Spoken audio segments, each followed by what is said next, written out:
galerinha do quarto ano? Como vocês estão? Espero que vocês estejam bem, com bastante saúde. Galerinha, vamos dar continuidade no nosso componente curricular História ao conteúdo das grandes navegações.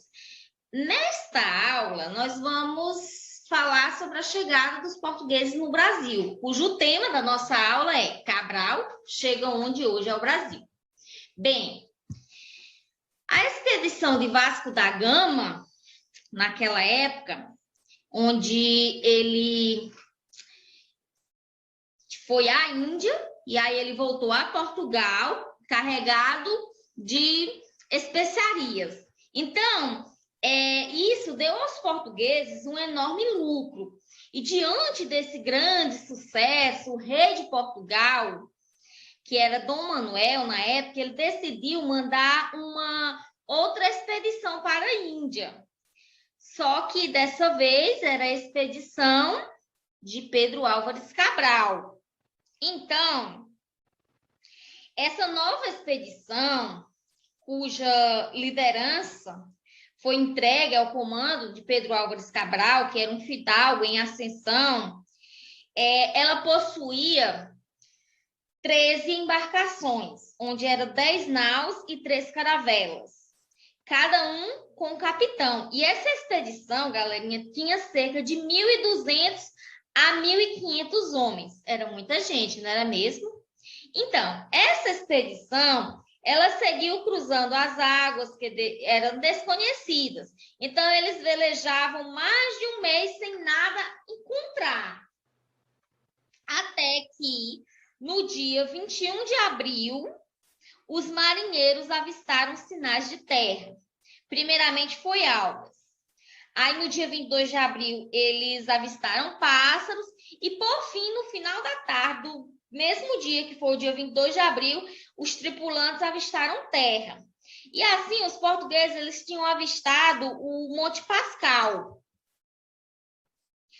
que ele fica na região próxima ao Porto Seguro, na Bahia. E, cautelosamente, eles aproximaram-se dessas terras e, assim, os portugueses encontraram cerca de 18 indígenas por ali. Sendo que esse primeiro contato entre os portugueses e os indígenas foi bem pacífico e que foi marcado pela troca de presentes entre eles. O rei português ele foi informado ainda em 1500 a respeito do achado da nova terra. E o principal relato desse feito foi o escrivão Pero Vaz Caminha, qual ele informou em sua carta sobre os descobrimentos dessa terra, sobre como tinha sido o contato inicial com os indígenas e dentre outras informações pertinentes. Essa colonização do Brasil iniciou em 1500, com a chegada dos portugueses a essas terras. Mas, apesar do achamento, nesse ano de 1500, foi somente a partir da década de 1530 que os portugueses começaram as iniciativas consistentes para maiores explorações dessa terra.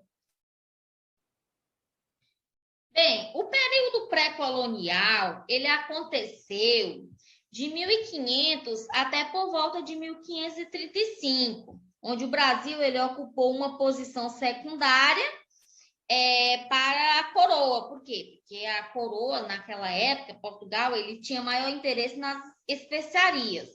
Então, esse momento foi conhecido como o momento do período pré-colonial, uma vez que os portugueses não tinham estabelecido ações de colonização consistentes no Brasil. Aí a presença portuguesa nesse período, ela consistia em explorar o pau-brasil, que era uma árvore nativa que tinha valor pelos portugueses por causa de um corante. Que esse corante ele era extraído da sua madeira e a principal mão de obra que era utilizada nessa exploração era a mão de obra indígena. Então, para explorar o pau-brasil, os portugueses eles mobilizavam os índios por meio do escambo, isto é, pela troca.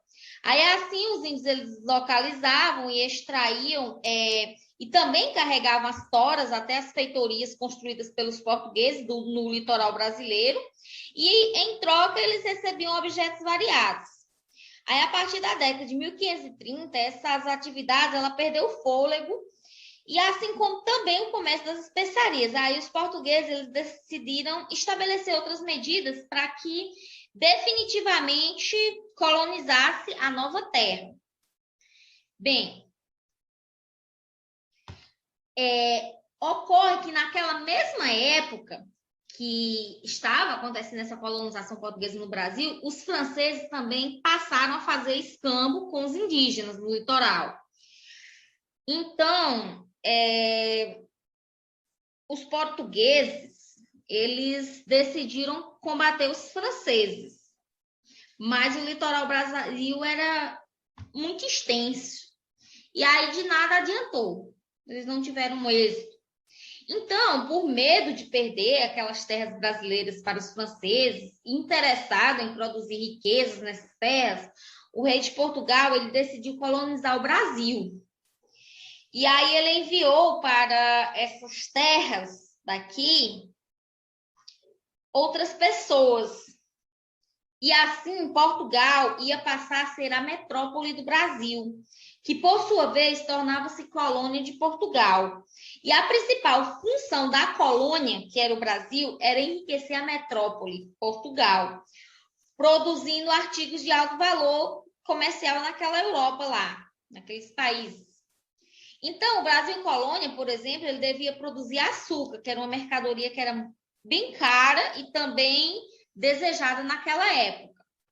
Então, em 1530, Martim Afonso de Souza veio para cá, por ordem do rei, para iniciar o cultivo da cana e também da produção de açúcar na terra brasileira. Então, essa expedição de Martim Afonso combateu os franceses, fundou São Vicente, que foi a primeira vila brasileira, e também ergueu o primeiro engenho brasileiro de produção de açúcar. Então, nos primeiros tempos de São Vicente, Bahia e Pernambuco, os senhores de engenho, eles capturavam os índios e colocavam os índios para trabalhar como escravos. Depois, com o passar do tempo, substituiu os índios pelos africanos escravizados. E aí, a preferência pelos africanos como mão de obra nos engenhos de açúcar ocorreu pelas seguintes razões. Primeiro, os altos lucros que eram obtidos com esse comércio dessas pessoas que vinham da África para o Brasil. Segundo, a morte devido às doenças que os portugueses traziam para o Brasil, os índios não estavam adaptados àquilo e eles eram frágeis e acabavam morrendo com isso. E também eles não aguentavam o serviço pesado que os portugueses obrigavam eles a fazer. E também, além disso, os índios eles fugiam. Eles conheciam bem os territórios, as matas, eles sabiam escapar.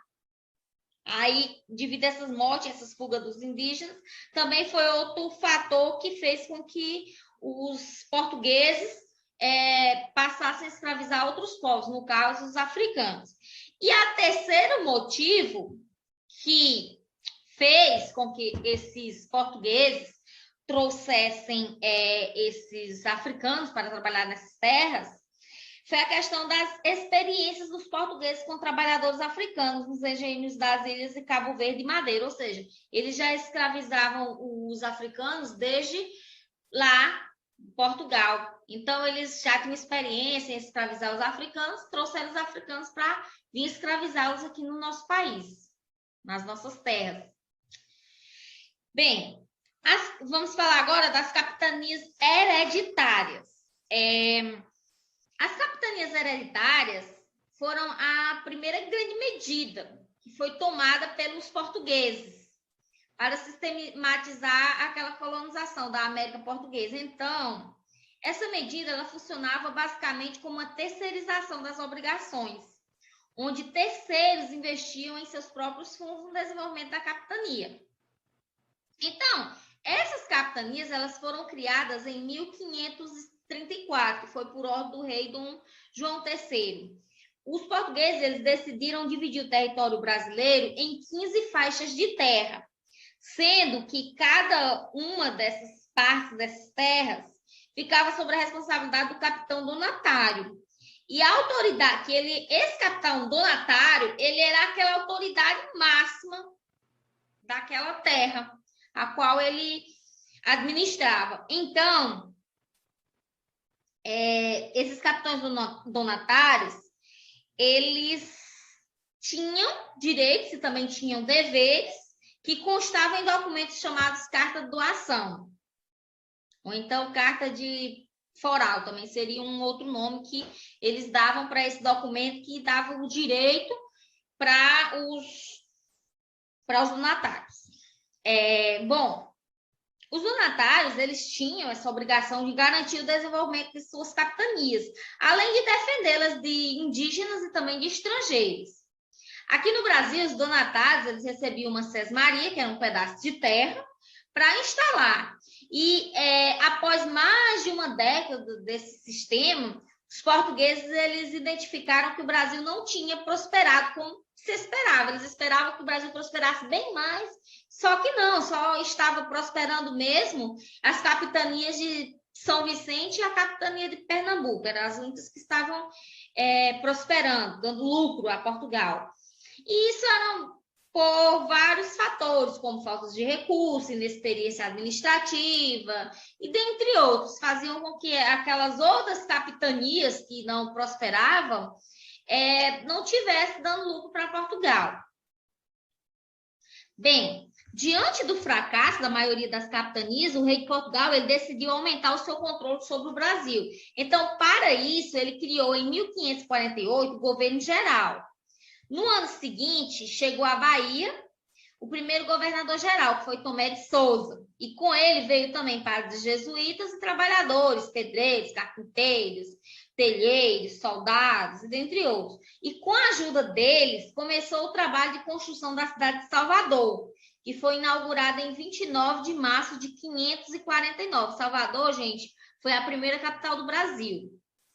Então, as primeiras casas da cidade eram todas muito simples, elas eram feitas de pau a pique, ripas de madeira e barro e cobertas de palha. Essas casas e os armazéns foram construídos na parte de baixo da cidade, que é chamado hoje o comércio. Já a casa do governador e a Câmara Municipal, onde os vereadores se reuniam, eles foram erguidos na parte mais alta de Salvador.